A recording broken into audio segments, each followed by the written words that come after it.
and welcome back to the Constitutionals Podcast. I'm your host, Chad White. If you didn't know, this is the premier podcast for website, cpluscomedy.com. Like I just said, it's a website. Go there. Welcome back in. Here we are, episode 389. Let's get started, because I didn't want to do this, and now I'm here. Post-yoga. Now I'm here. Welcome back in. I'll talk about this. This is funny. No, I'm not going to talk about this. That's my personal life. Anyway, welcome back in. I saw 2 movies this week. Why is it so hot? What's going on over here? Test. I saw 2 movies this week. Is that better? I saw 2 movies this week. The first one was on Tuesday night. I was desperate to see this one. This is the one I wanted to see so badly. Minions and Monsters, and it was the best. It's the best Despicable Me movie. It is. It's single-handedly the best Despicable Me movie. I loved Minions and Monsters, although I do think it should have been called Minions at the Movies, because halfway through the movie is when the monsters are introduced. Like they hint at it, like 20 or 30 minutes in, and then finally at like the 40-minute mark, they bring in Trey Parker's, who's again cast in this film for the second time, Trey Parker's Goomy character. Also returning as a different character, Allison Janney. My question is, anyone could have played the Allison Janney part, so why bring in somebody who's already been in the movie before? Also, there's one person of color in the entire cast. It's Phil Lamar. Just saying. There were cameos in the credits from Gru, Dr. Nefario, and Agnes. Romesh Reganathan is technically in the cast, but all he does is scream once as Dr. Nefario. Remember, he places Russell Brand. Again, he replaced Russell Brand in Despicable Me 4 because he was frozen in, I assume, carbonite in Despicable Me 3. So he didn't have a speaking role, except for like a moan or a groan. And then in Despicable Me 4, he says one word, one sentence. Anyway, and then Steve Carell as Gru, he clears his throat and he makes like some noises, and that's pretty much it.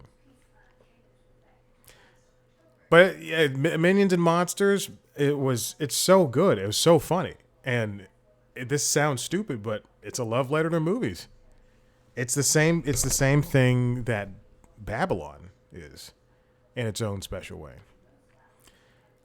Pierre Coffin, either he's being paid a lot of money or because Pierre Coffin is he's the Minions. He's the guy who created the Minions. He directs, I believe, a majority of the Despicable Me movies. He directed 1, 2, 3, and 4. He also did Minions Rise of Gru, and Minions. Yeah. So, he didn't direct Minions Rise of Gru and 4, but he was involved as the Minions in all of them. Okay. Anyway, and he also wrote Minions and Monsters. Wow. See, that explains why this movie is so good. This guy is so tied to it. He was also an in-between artist for We're Back, a Dinosaur Story, which is a movie that I believe is on sale right now on digital storefronts on Vudu and iTunes, Apple TV. Anyway, Minions and Monsters is fantastic. I can't believe how good that movie is. And I love the Despicable Me franchise. I just rewatched every single... except for the first one, because I've seen the first one so many times. But I just rewatched 2 through 4 and both Minions movies. Not really in preparation for Minions and Monsters, truly just to watch something. I'm trying to watch more movies and shows that I own, because so many of my streaming platforms, I just opt to pay for the ad-supported version, and I grow tired of it. Right now, I'm currently watching The Shield. I just finished an episode of The Shield as I was doing yoga, and that show's great, but they throw in 2 minutes of ads for a show that's 20 years old. It's older than 20 years. On at least on Peacock, I just finished the new season of Ted. Yes, I sat down with the cast of Ted 8 months ago. No, I sat down with them in like February or March, and I don't know. I don't know. Anyway, it's a funny show, but and they only had like 60 seconds of ads. I'm thinking about watching. This is another cop show. I'm thinking about watching Homicide: Life on the Streets. I've seen a couple of episodes, but I also don't think that's going to be my workout show. Anyway, today I had a summer Friday at work, and I wanted to see two movies, and I could not see two movies because I had an appointment this morning. So I went on a date. It wasn't good. So I went to a movie at. When I say it wasn't good, it was not good. I went to a movie. I went to see The Invite, and that was directed by Olivia Wilde and written by Will McCormick and Rashida Jones. It stars Olivia, Seth Rogen, Penelope Cruz, and Edward Norton. If Penelope Cruz was not in the movie, I probably would not have seen the movie. I did not. I watched half a trailer for this movie. Also, I would not. It's a comedy. I guess it was a comedy. I watched half a trailer, and then I said I got it, and I don't remember when I watched the trailer, and then I saw this movie. Whatever you think is going to happen happens. It's a remake of the Spanish film The People Upstairs. So yeah, whatever you think is going to happen happens, and I think Seth and Olivia play a really really good couple, and Penelope Cruz and Edward Norton play a really good couple, and they all have to work in tandem with each other. Good fights. There's a lot of good fights between Seth and Olivia, and what else? It was an enjoyable movie. But again, whatever you think is going to happen, it happens. I'm surprised this is an A24 movie because it doesn't scream A24. Annapurna Pictures was a production company on it, and it does not scream Annapurna because I feel like, and this is an insult to every other A24 movie, this movie has more personality than a lot of their movies they put out. Without trying too hard. I'm looking at the list of movies that they've put out that tried so hard. Spring Breakers, Moonlight. Although, I said most of their movies. I think Everything Everywhere All at Once is a real charmer. Friendship, Civil War. And the difference between me saying they try so hard and me not liking them is vast, okay? Because I like a lot of these movies. I did like Spring Breakers. I did like Moonlight. I did like, obviously I love Everything Everywhere All at Once. I liked The Whale.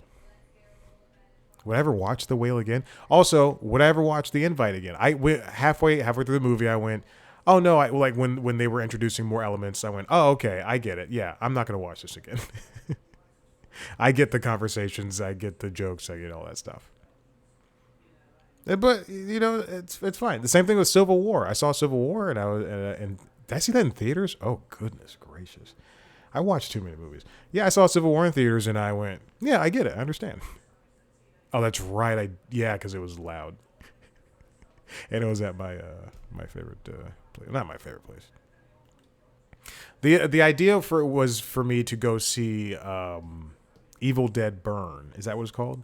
At the at AMC, and then go to my local movie house to go see The Invite at 1. So I was going to do 10:30 and then 1.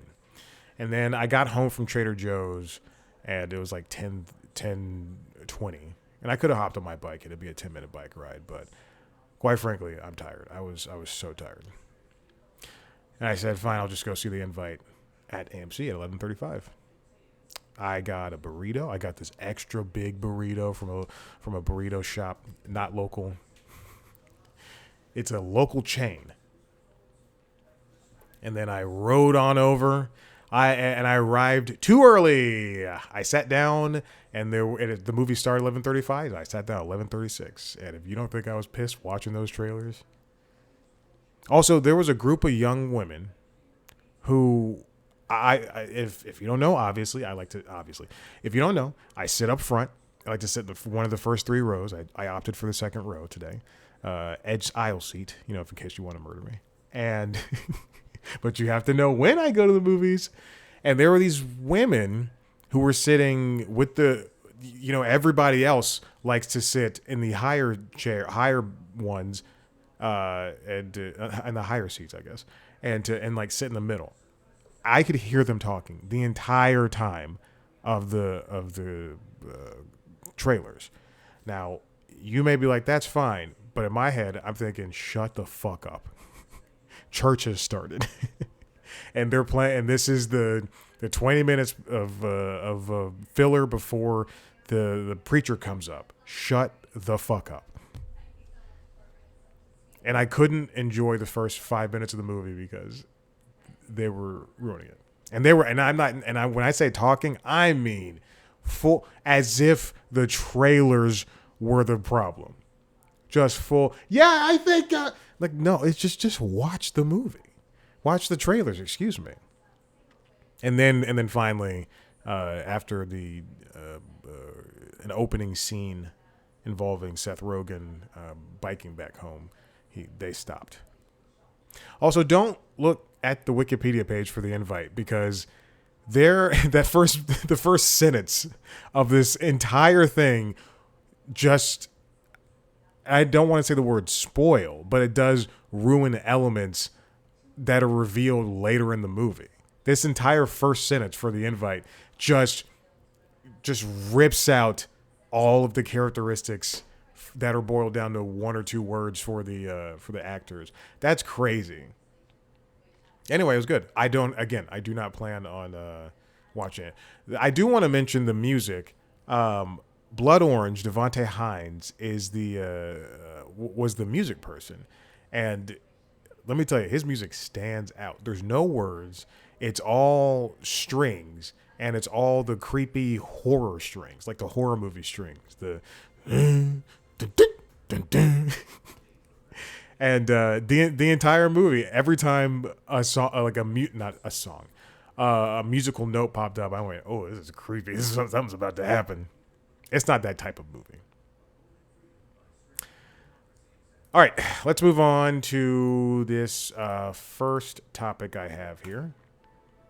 The Emmy nominations were announced. Desi Gomez, Patrick Hypes, and Eric Peterson wrote up the list for Deadline.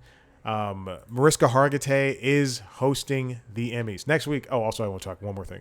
Next week I do plan on seeing Moana live action. I don't care what kind of reviews it's getting. Also, I never care about that shit anymore. I don't care about that shit anymore. Excuse me.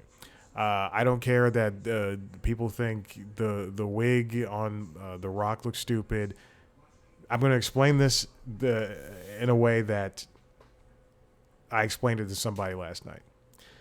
I love Fast and Furious movies, but in particular, I love Fast and Furious 9. I know I've talked about this before because there's a moment where Vin Diesel and Michelle no, it's Vin Diesel. Vin Diesel is about to swing his car from a rope bridge, swing his car like he's George of the Jungle. And Tyrese and Natalie and Ludacris and Michelle are all on top of this hill watching him about to do this.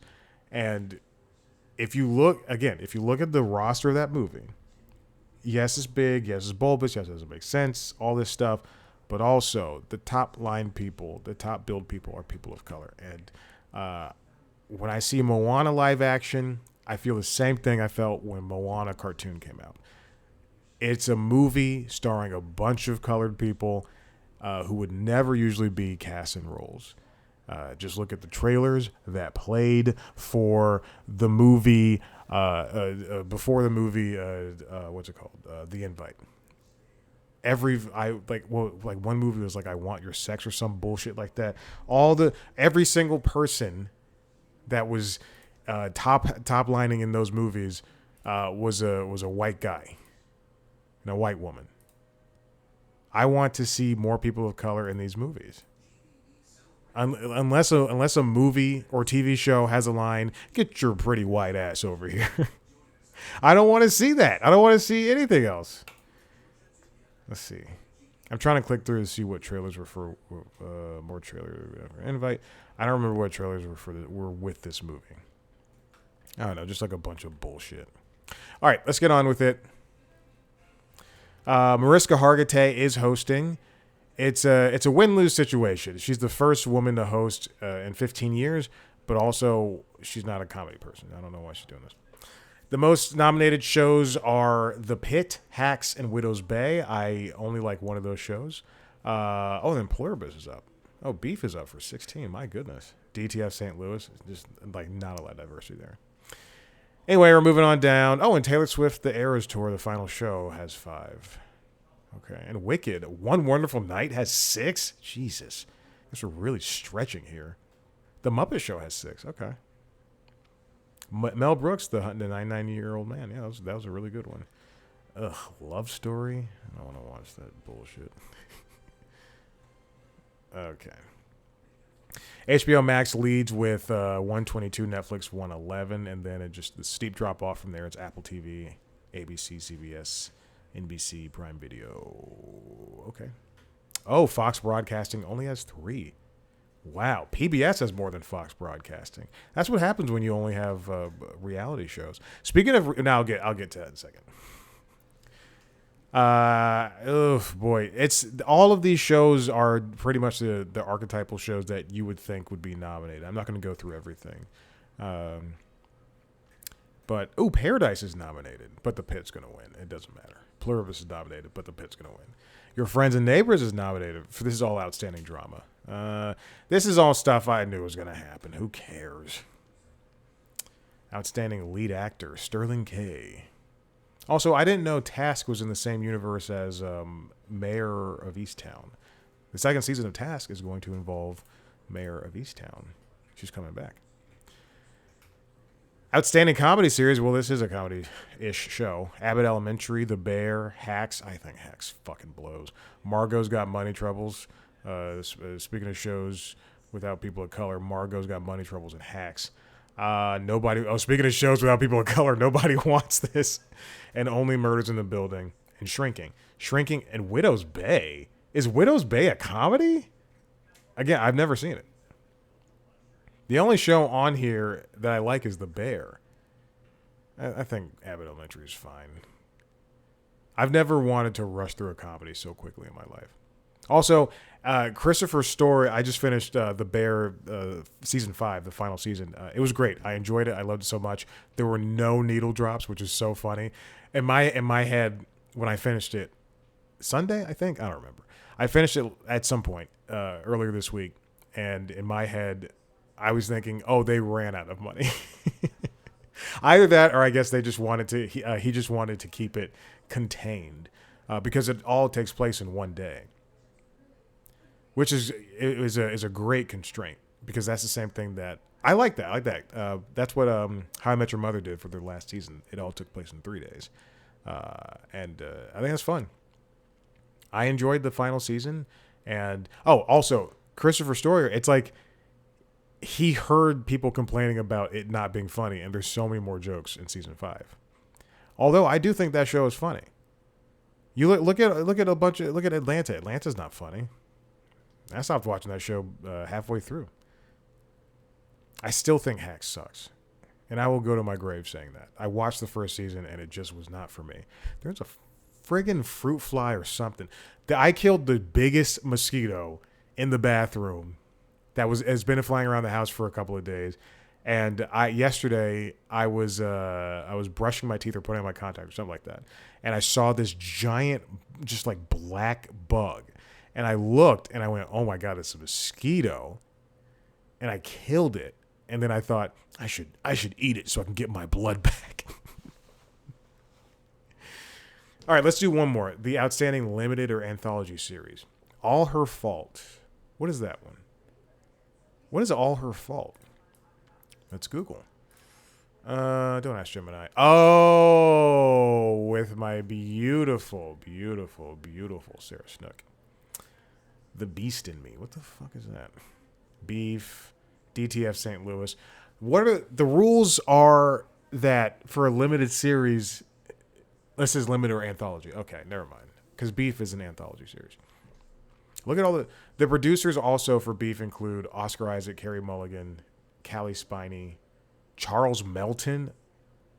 How are Stephen? Oh, Stephen Young was in the first season. That's fucking ridiculous. Oh, Carrie Kemper. That's the Ellie Kemper's sister.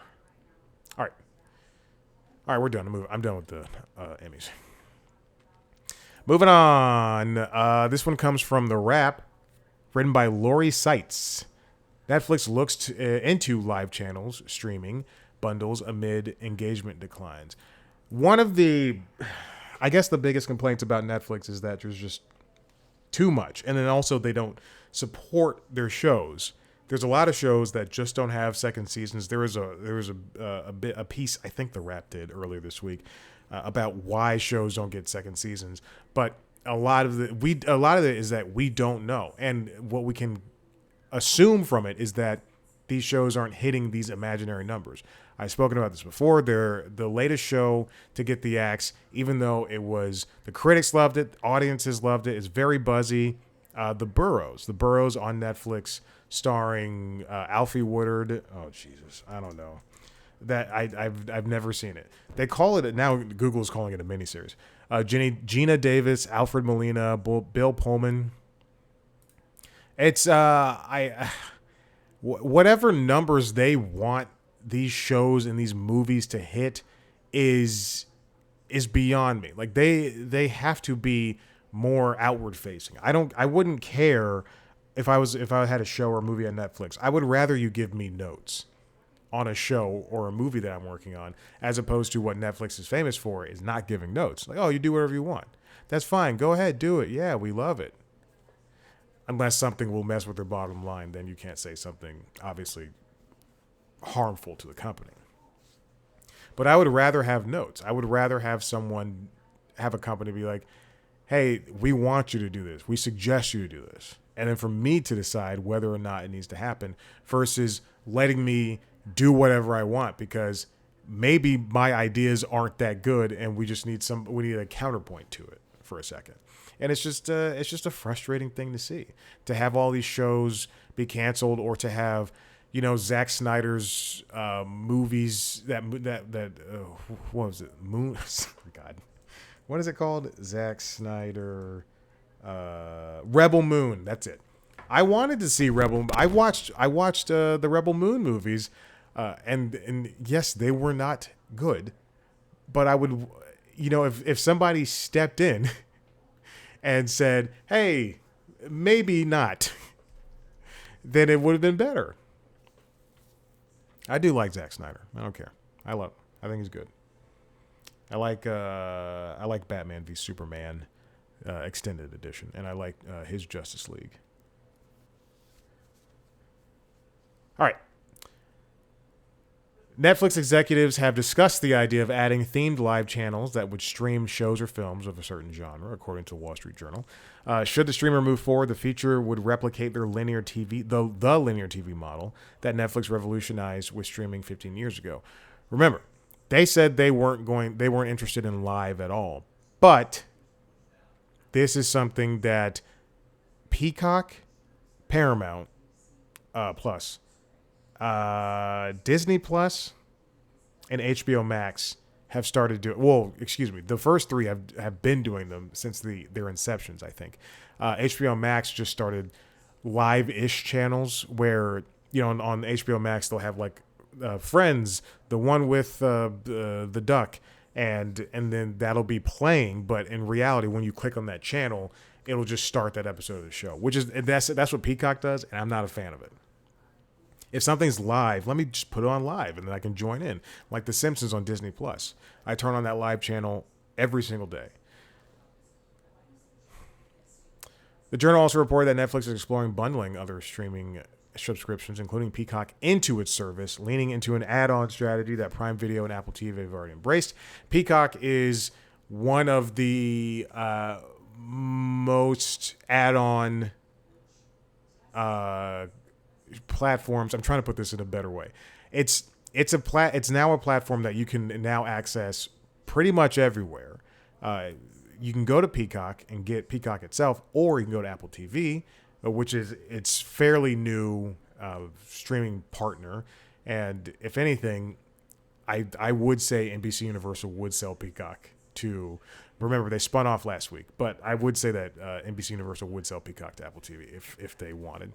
And then Prime Video, which has always been a channel-based thing besides having its own video platform. And now you can also get Peacock on YouTube, which is something if you want to do, then you can do it.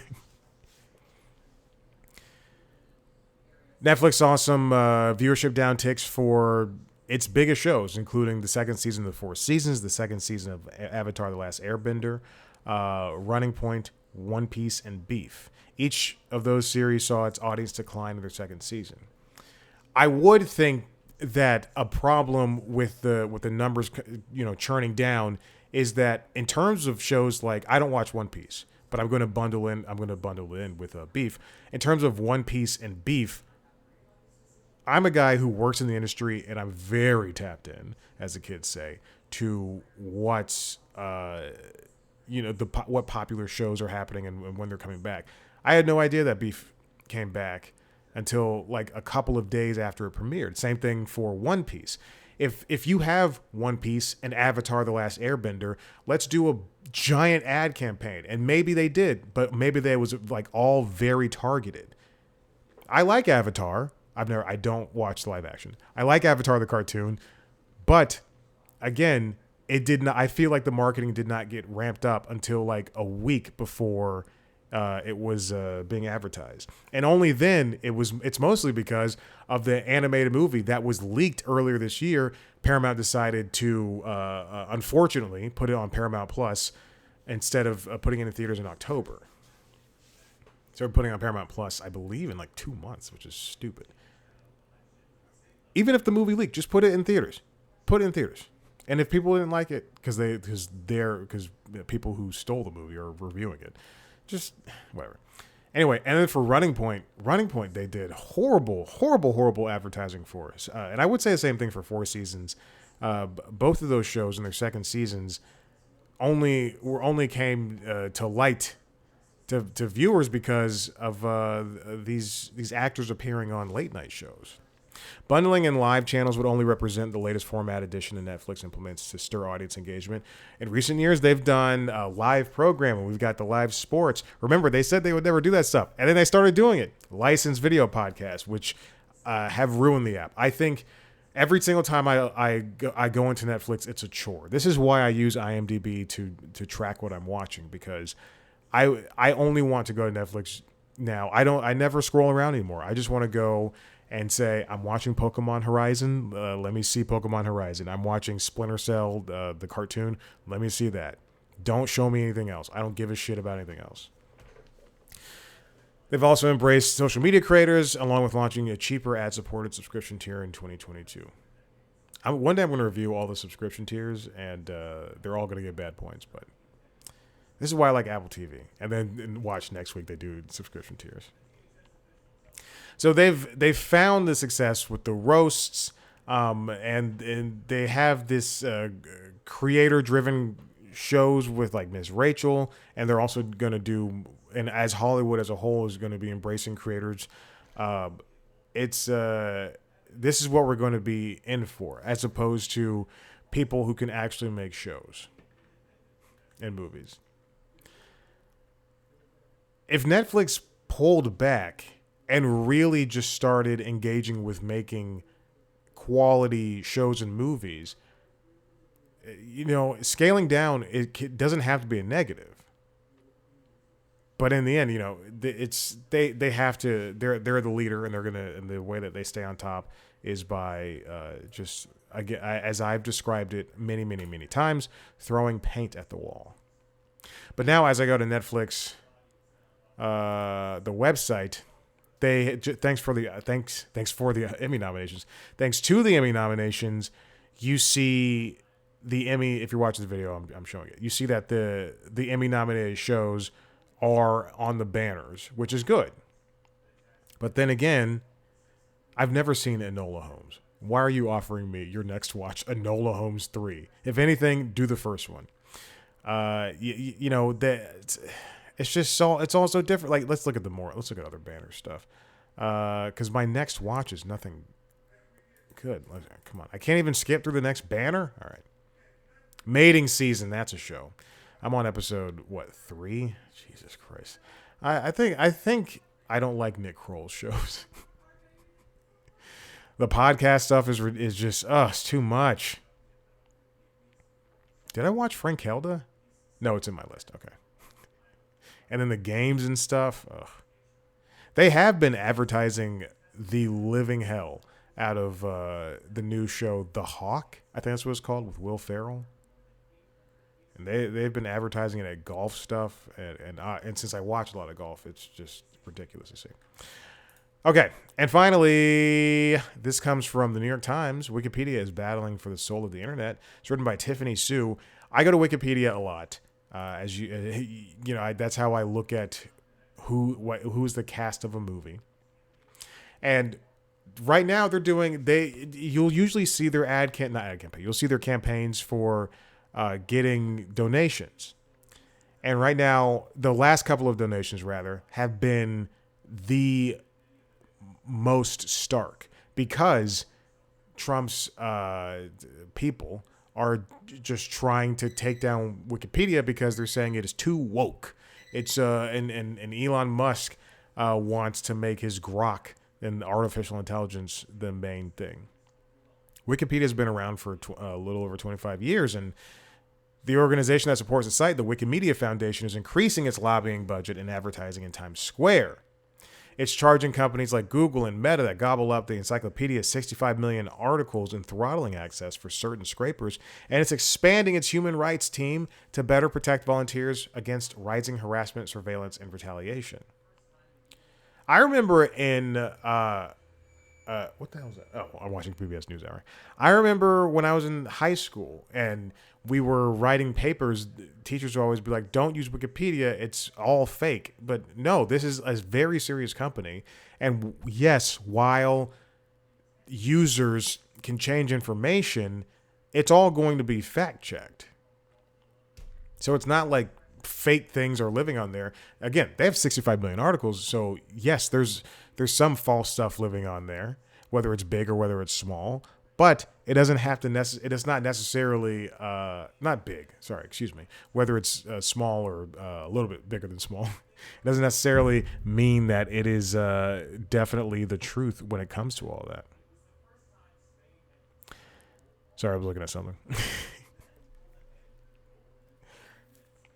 Now, the Bernadette Meehan, Wikimedia's chief executive, as of January, who previously worked as the U.S. ambassador to Chile and at the Obama Foundation, at the State Department, and at the National Security Council and on Wall Street.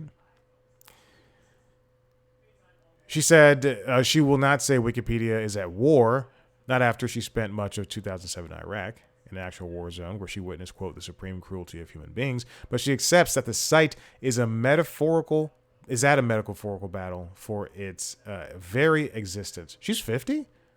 Oh, she looks good.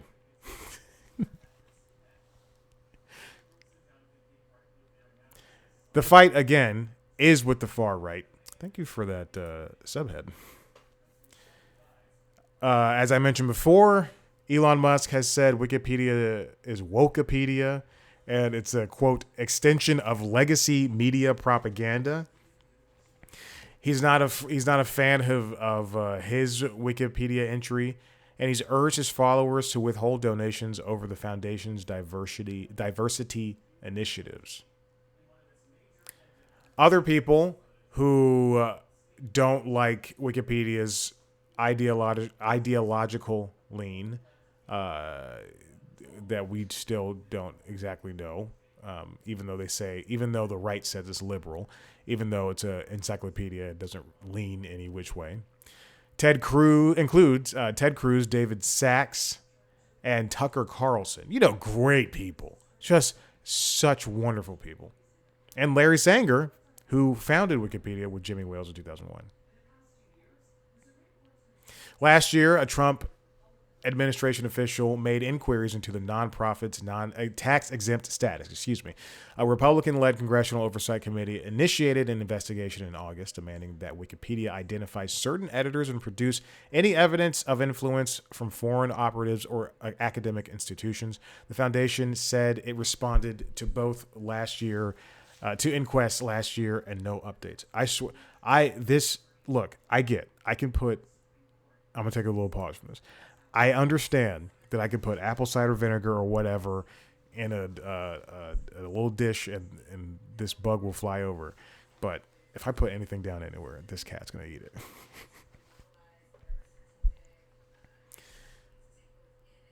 Now, in order to de-escalate all of this that's happening, the Wiki team are trying to address misconceptions about the site. Wikipedia is largely decentralized, with independent contributors distilling facts through open debate and agreement. Elected arbitration committees handle dispute resolution. The foundation, with a budget of $208.6 million and about 600 employees and contractors, that's so a lot. That's a lot. That's so lot. Excuse me. The foundation provides servers and funding, but steers clear of content decisions.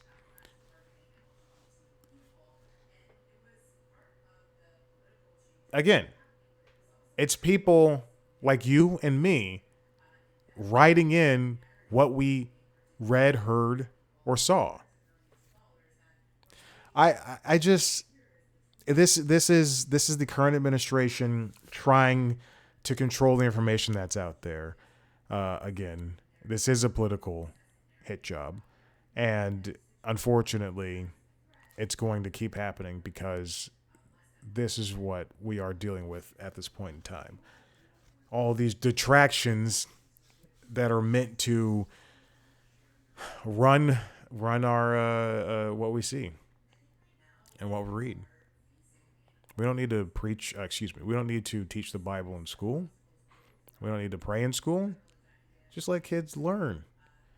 Teach them about the things that have happened. Don't hide things. Right now I'm listening because I wanted to get the audiobook. I saw the book. A friend suggested several months ago. He was reading at the gym on a bike. What's it called? What's the book? The People's History of the United States, written by Howard Zinn. I saw him reading it. It was just this big thing, and he reads like 100 books a year. And he's strong as shit, which is crazy. But he was reading it, and I went and I asked him about it, and then we talked, and then I went, okay, I'm gonna get this book. So I went to my Hoopla, and now Hoopla, unfortunately, I didn't know this. Libraries pay to use Hoopla, so the audiobooks, the ebooks, the comics, all those, the TV shows, the movies, they pay obviously to access that stuff, but. We went from being able to get 10 a month to 5 now. Anyway, I used one of my 5 this month to get that book, and I'm learning about the people's history of the United States. It's good. I'm also listening to Heat 2.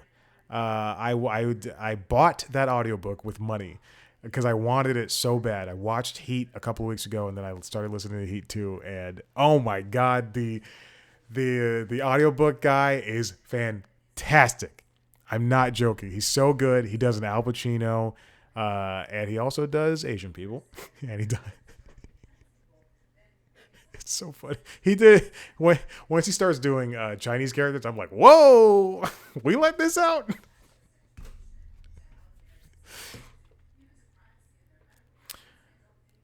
Wikipedia is knowledge for everybody. I don't know why this is. Well, I do know why, but we should not be fighting. This is not great for the world. I didn't want this to be this long, but here it is. I'm done. Listen, if you like what you heard here, head to the website, cpluscomedy.com, where you can see me talk to famous people sometimes. I just put out an interview with Arj Barker from Flight of the Conchords.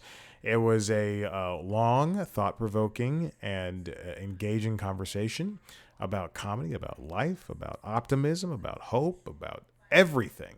If you watch the video, I do apologize, and also in the audio, there's a lot of we had a couple of interruptions on both ends, and I had to do some editing in order to make this stuff work and flow together, and I fully expect the Trump administration to sue me because I edited. So watch the video version of that on youtube.com/cpluscomedy. Oh God, I started the music. There's going to be a smooth transition in the music, and I did it wrong. Watch the video version of that interview on youtube.com/cpluscomedy, as well as the other video versions of the other interviews under the show, not the TV show, under the show, the interviews. Listen, also on youtube.com/cpluscomedy, you can see the video version of this show, as well as the other podcast, Late Night Lately, the Late Night Show, which has got a monologue now, and LinkedIn Logs, the Jobs and Business News podcast, youtube.com/cpluscomedy. Subscribe to the shows where your podcast. Follow us on social media, YouTube, Instagram, Blue Sky, TikTok, @cpluscomedy, on those platforms, @Chad Black White. Thanks so much. We'll see you next time. Bye.